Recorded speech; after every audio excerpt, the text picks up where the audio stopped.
ए धनिया पटना में हम त ठीक ठाक से बानी।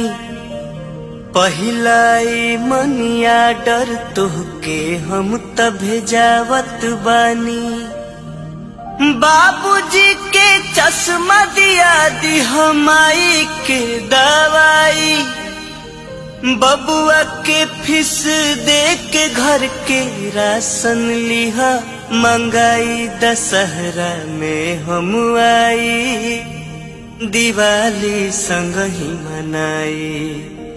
दशहरा में हम आई दिवाली संग ही मनाई।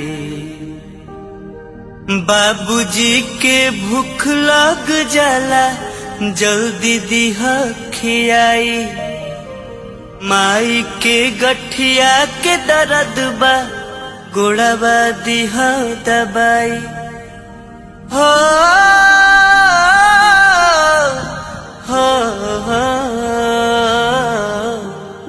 बाबूजी के भूख लग जाला जल्दी दिहा खियाई।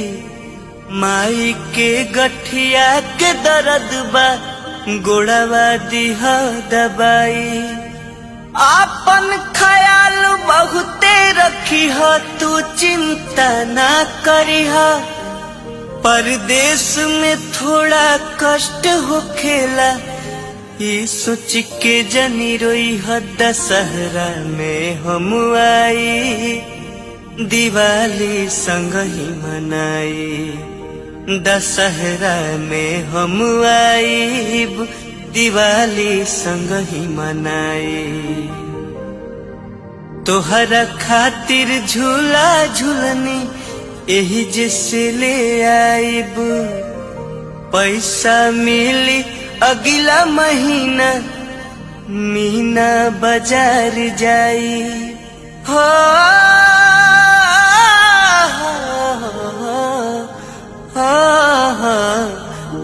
तोहरा खातिर झूला झूलनी यही जैसे हम लाइब।